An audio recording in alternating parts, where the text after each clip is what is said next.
Good morning students, আশা করি প্রত্যেকেই সবাই ভালো আছো। আজকে আমি পড়াবো হচ্ছে inclusive growth and related issues from Indian economics. Okay, inclusive growth and related issues from Indian economics. Socio-economic inequalities, disparities, and discriminations have been the structural attributes of highly diversified and stratified Indian society.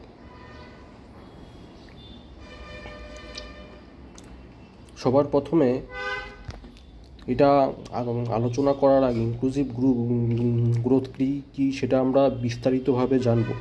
Inclusive growth কী এবং তার কী কী related issues রয়েছে, তাই আমাদের আজকের আলোচনার বিষয়। আজকে আমরা শুধু ইনক্লুসিভ গ্রোথটা পড়ব।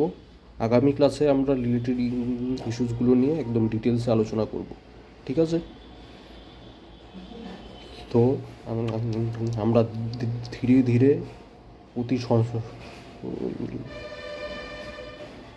অতি সন্তর্পণে আমরা এগোবো, ঠিক আছে?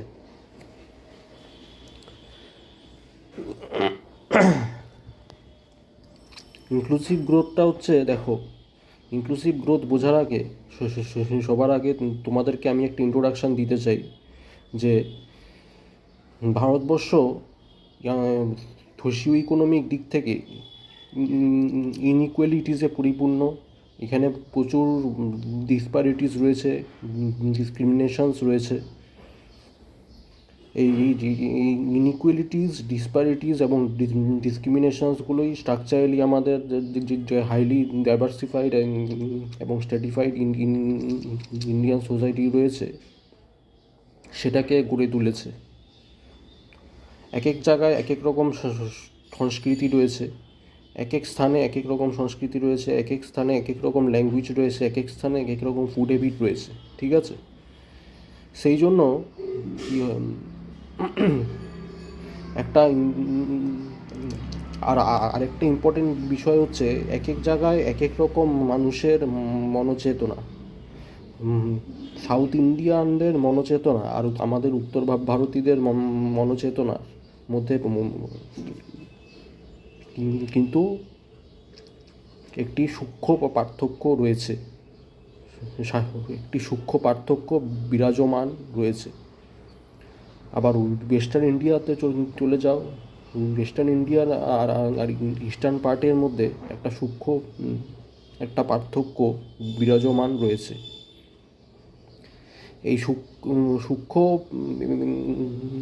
এই বিরাজমান সূক্ষ্ম পার্থক্যগুলো আমরা যতদিন না মিলিয়ে আনতে পারবো, আমরা যতদিন না বলতে পারবো উই আর ইউনাইটেড, ততদিন কিন্তু একটা ইনক্লুসিভ গ্রোথের পক্ষে একটা ইস্যুস কিন্তু থেকেই যাবে। আমরা বলি তো ঠিকই উই আর ইউনাইটেড, আমাদের স্ট্যাচু অফ ইউনিটি আছে তো ঠিকই আহমেদাবাদ, আমাদের গুজরাটে স্ট্যাচু অফ ইউনিটি আছে তো ঠিকই, কিন্তু এইসব থাকা সত্ত্বেও আমরা মানসিকভাবে আমরা কতটা ইউনাইটেড সেটা একটি প্রশ্ন। এই যে বিষয়টি, এই বিষয়টির উপর একটি প্রশ্নচিহ্ন আরোপ করা যেতে পারে। আমরা মানসিকভাবে কতটা ইউনাইটেড, এই বিষয়টির উপর একটি প্রশ্নচিহ্ন আরোপ করা যেতেই পারে। ইউনাইটেড মানে শুধু পলিটিক্যালি শুধুমাত্র বললে হবে না যে আমরা ইউনাইটেড, আমাদের মানসিকভাবেও সেরকমভাবেই প্রস্তুতি নিতে হবে।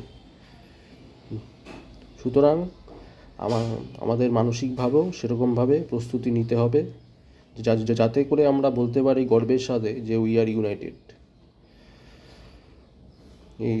এই যে ইনইকুয়ালিটিস রয়েছে, ডিসপ্যারিটিস রয়েছে, এই হিন্দু, এ মুসলিম, এ খ্রিস্টান, এ শিখ, এই যে ডিসপ্যারিটিস, ডিসক্রিমিনেশনস রয়েছে, উঁচু জাত, নিচু জাত, উচ্চশিক্ষিত, নিম্ন শিক্ষিত, তাদের মধ্যে পেশাওয়ালা, গরিবওয়ালা, তাদের মধ্যে একটি ডিসপ্যারিটি রয়েছে, ডিসক্রিমিনেশন রয়েছে। সেই ডিসক্রিমিনেশনগুলোর কারণেও কিন্তু এই যে হাইলি ডাইভার্সিফাইড এবং স্ট্র্যাটিফাইড ইন্ডিয়ান সোসাইটিটা কিন্তু ধীরে ধীরে বাড়ছে। যত বেশি ইনইকুয়ালিটিস বাড়বে, যত বেশি ডিসপ্যারিটিস বাড়বে, যত বেশি ডিসক্রিমিনেশনস বাড়বে, তত বেশি আমাদের যে ইন্ডিয়ান সোসাইটি রয়েছে সেটা হাইলি ডাইভার্সিফাইড হবে এবং ইন্ডিয়ান যে সোসাইটিটা রয়েছে এটা বিভিন্ন স্ট্যাটামে ভাগ হতে থাকবে। বোঝা গেল এই পর্যন্ত? আচ্ছা, the philosophy of Indian constitution policies of the governments after independence have been incessantly emphasizing on social justice, upliftment of SCs, STs, OBCs and minorities. আমাদের Indian constitution SC, ST, OBC এবং মাইনরিটিসদের সোশ্যাল জাস্টিস এবং আপলিফমেন্টের কথা বলে তো ঠিকই, কিন্তু বাস্তবে কি সেটা প্র্যাকটিক্যালি সেটা কতটা সম্ভব হচ্ছে, কতটা আমরা দেখতে পাচ্ছি বাস্তবে, সেটাই হচ্ছে আসল বিষয়। But still the gap between rich and poor has widened in the era of globalization. গ্লোবালাইজেশনের যুগে এই যে রিচ এবং পুয়ারদের মধ্যে যে গ্যাপিং রয়েছে সেটা ক্রমান্বয়ে বৃদ্ধি হয়েছে, সেটা কমেনি। গ্লোবালাইজেশন মানে ইকোনমিস্টরা একটা অনুমান করেছিল, একটা অ্যান্টিসিপেশন করেছিল যে গ্লোবালাইজেশন হলে হয়তো রিচ এবং পুয়ারদের মধ্যেও হয়তো গ্যাপ কমে যাবে, কিন্তু এতে দেখা গেছে গ্লোবালাইজেশনের ফলে রিচ অ্যান্ড পুয়ারদের মধ্যে গ্যাপ আরও বেড়ে গেছে। গ্যাপ তো কমেইনি, গ্যাপ আরও বেড়ে গেছে।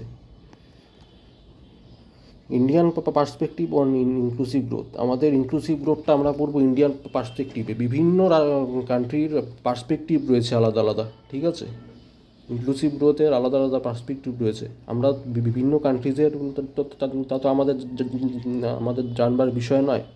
আমাদের জানবার বিষয় হচ্ছে শুধু ইন্ডিয়ান পার্সপেক্টিভটা। ইন্ডিয়ান পার্সপেক্টিভে আমরা জানবো যে ইনক্লুসিভ গ্রোথটা অ্যাকচুয়ালি আসলে কী। এটা আমরা খুব ডিটেলসে বুঝবো, সুতরাং আমি একটু সময় নিয়ে ক্লাসটা করাচ্ছি, তোমরা ভালো করে ভিডিওটা দেখো। 2 decades of economic reforms have been made. 2 decades of economic reforms have made India one of the world's fastest growing economies.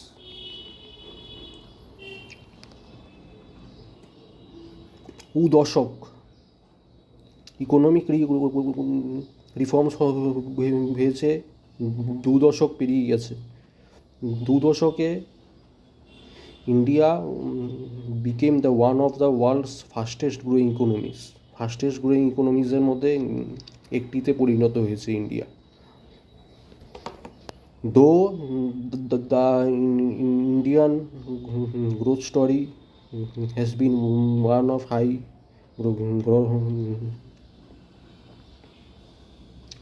although তা সত্ত্বেও Indian growth story has been one of high gross domestic product growth. তা সত্ত্বেও আমাদের যে Indian যে growth story রয়েছে সেটার গল্পটা হচ্ছে high gross domestic product growth, অর্থাৎ জিডিপি বেড়েছে, ইন্ডিয়ান গ্রোথ রেটও বেড়েছে। But it has been mainly due to growth in services sector. এটা শুধুমাত্র সম্ভব হয়েছে সার্ভিসেস সেক্টরের ক্ষেত্রেই। অন্যান্য যে প্রাইমারি সেক্টর রয়েছে, সেকেন্ডারি সেক্টর রয়েছে, ওই সেক্টরগুলোতে সেরকম গ্রোথ হয়নি। টারশিয়ারি সেক্টর তাতেই, অর্থাৎ সার্ভিস সেক্টরটাতেই গ্রোথ হয়েছে।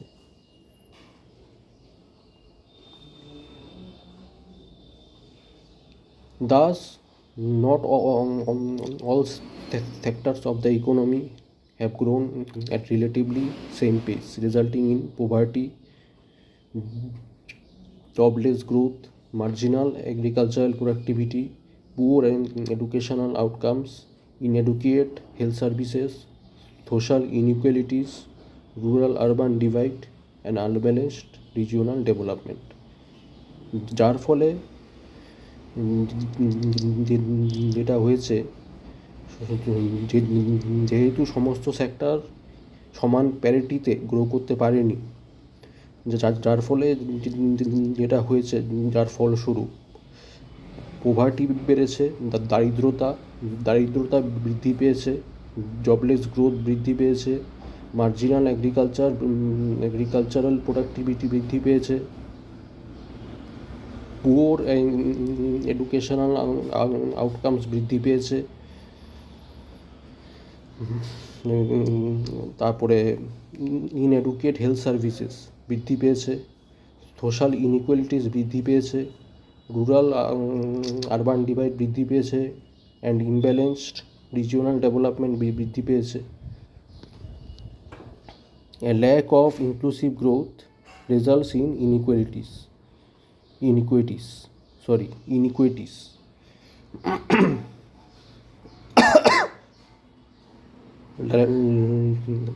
Lack of inclusive growth results in inequities. Inclusive গ্রোথের অভাবেই যেটা রেজাল্ট হয়েছে, সেটা রেজাল্ট ফলস্বরূপ হয়েছে ইনইকুইটিস, অর্থাৎ ইকুইটি নেই, প্যারিটি নেই কোনো কিছুর মধ্যে, সেটাই হচ্ছে inequities, which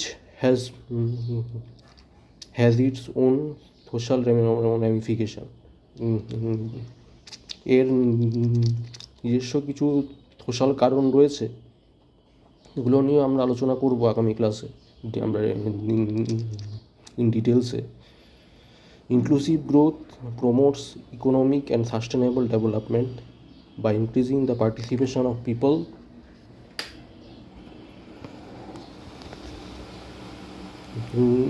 inclusive growth promotes economic and sustainable development.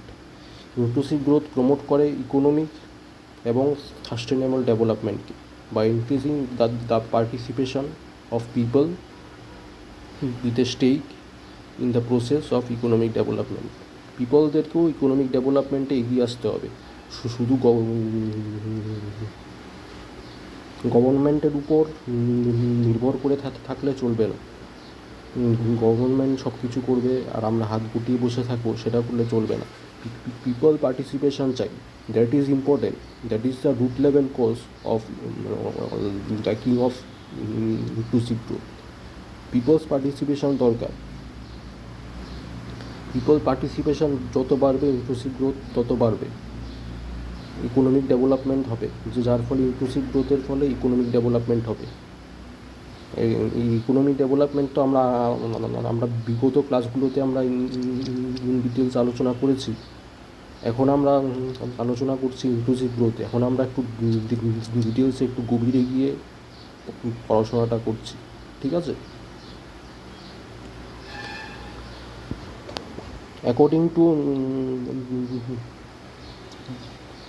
to Organization for Economic Cooperation and Development, OECD, economic growth, according to Organization for Economic Cooperation and Development, economic cooperation এবং development organisation বলছে economic inclusive গ্রোথের ওরা একটা concept দিয়েছে। Inclusive growth is both an outcome and a process. Inclusive গ্রোথকে বলা হচ্ছে এটা একটা আউটকামও এবং প্রসেসও। আউটকাম এবং প্রসেসের মধ্যে তোমরা পার্থক্য বোঝো তো? আউটকাম মানে হচ্ছে রেজাল্ট, আর প্রসেস মানে হচ্ছে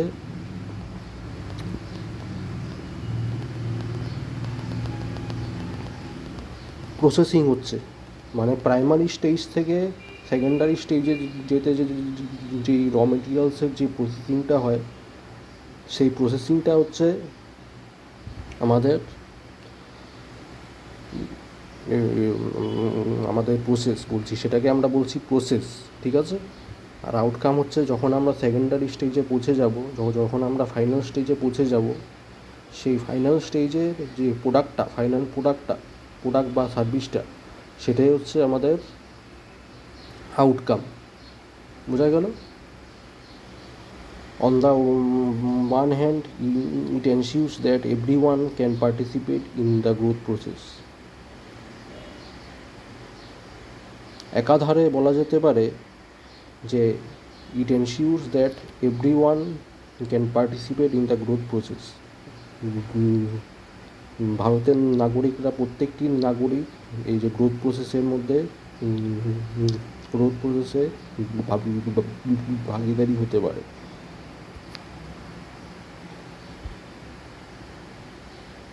Both in terms of decision making for organizing the growth progression, as well as in participating in the growth itself. Both in terms of decision making for organizing the growth progression.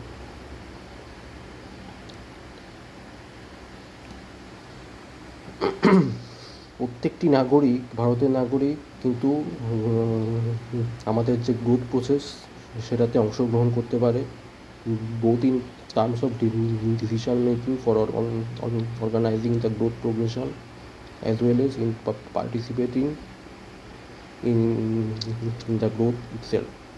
On the other hand, it makes sure that everyone shares equitably the benefits of growth. On the other hand, সেটাও দেখতে হবে যে everyone shares ইকুয়েটিভলি, প্রত্যেকজন নাগরিক equally share করবে benefits of growth. Okay, inclusive growth implies participation and benefit sharing. Inclusive growth imply করে মানে হচ্ছে পার্টিসিপেশন এবং বেনিফিট শেয়ারিং। এই পর্যন্ত আমরা বুঝলাম ইনক্লুসিভ গ্রোথ পার্টিসিপেশন এবং বেনিফিট শেয়ারিং দুটোকেই বোঝায়। Participation without benefit sharing will make growth unjust, and sharing benefits without participation will make it a welfare outcome. Participation without benefit sharing will make growth unjust. Participation without benefit sharing হচ্ছে will make growth unjust, and sharing benefits without participation will make it a welfare outcome. Participation, কারণ পার্টিসিপেশনটা যদি without benefit sharing হয়, তাহলে আমরা যদি বেনিফিটটা যদি আমরা নিজেদের মধ্যে যদি ইকুয়েটিভলি যদি ভাগ করে না নিতে পারি, তাহলে আমাদের যে গ্রুপটা হবে সেটা হবে আনজাস্ট। এবং sharing benefits without participation, sharing benefits, আমরা যে শেয়ারিং বেনিফিটসটা যদি উইদাউট পার্টিসিপেশন হয়, will make it a welfare outcome, এটা একটা ওয়েলফেয়ার আউটকাম হবে। Inclusive growth basically means broad based growth. Inclusive growth basically, এটা যদি আমরা ওয়াইডার কনসেপ্টে দেখি, এটা হচ্ছে একটা broad based growth, share growth এবং প্রো পুওর গ্রোথ। তিন ধরনের গ্রোথ হয় অ্যাকচুয়ালি, একটা হচ্ছে ব্রড বেসড গ্রোথ, একটা হচ্ছে শেয়ার্ড গ্রোথ, একটা হচ্ছে pro poor growth. It decreases the incidence of poverty in a country. এটা পোভার্টির, কান্ট্রির যে দারিদ্রতা, পোভার্টি যে ইনসিডেন্স সেটাকে কমিয়ে দেয়, and increases the involvement of people into the growth process of the country, এবং বাড়িয়ে দেয় involvement of the people into the growth process, involvement of the people into the growth process. আমি আগেই বলেছি ইনভলভ হতে হবে, পিপলদেরকে, নাগরিকদেরকেই ইনভলভ হতে হবে গ্রোথ প্রসেসে। সেটাই হচ্ছে, তাহলেই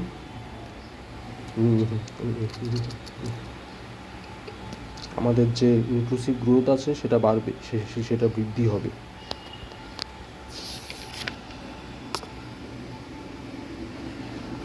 Inclusive growth, by its very definition, implies an equitable allocation of resources with benefits incurred to every section of the society.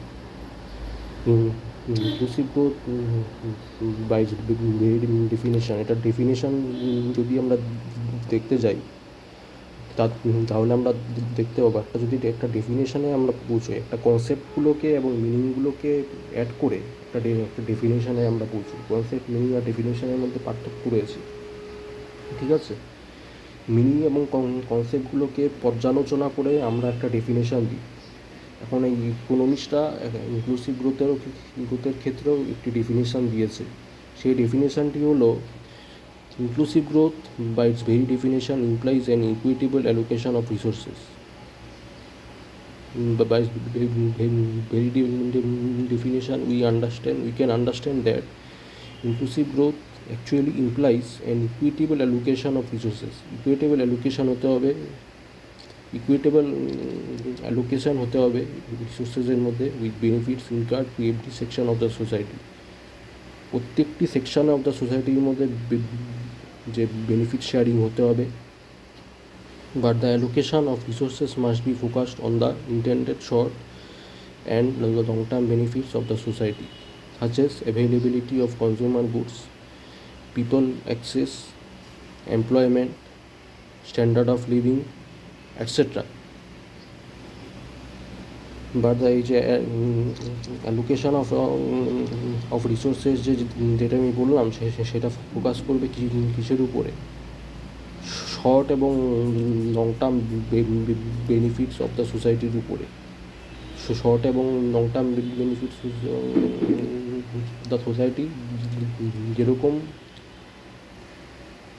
উদাহরণস্বরূপ ধরা যায় অ্যাভেলেবিলিটি অফ কনজিউমার গুডস কতটা অ্যাভেল করতে পারছে আমাদের কান্ট্রির পিপলরা কতটা অ্যাক্সেস করতে পারছে আমাদের বেনিফিট শেয়ারিংটা। এমপ্লয়মেন্ট কতটা বাড়ছে, স্ট্যান্ডার্ড অফ লিভিং অর্থাৎ ইনকাম কতটা বাড়ছে, পারচেজিং পাওয়ার প্যারিটি কতটা বাড়ছে। স্ট্যান্ডার্ড অফ লিভিং মানেই আমি আগের ক্লাসে বলেছিলাম পারচেজিং পাওয়ার প্যারিটি। তোমরা এটা আগের ক্লাসটা পড়েছো মন দিয়ে, তোমরা এটা জানো। সুতরাং আমি তোমাদের আর একটু মনে করিয়ে দিলাম, ঠিক আছে? সুতরাং আজকের ক্লাস এই পর্যন্তই। Thank you very much, have a nice day, ভালো থেকো সবাই।